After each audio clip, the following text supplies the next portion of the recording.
بسم الله الرحمن الرحيم. الحمد لله والصلاة والسلام على رسول الله.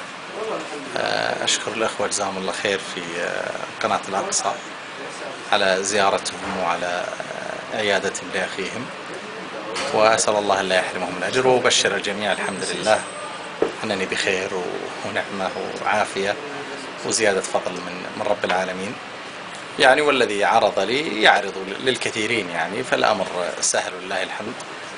وقلوبنا حقيقة مع إخواننا في فلسطين وفي كل مكان، سواء كنا أصحاء أو كنا مرضى، فيبقى قلب المسلم همه واحد على أي حال يكون.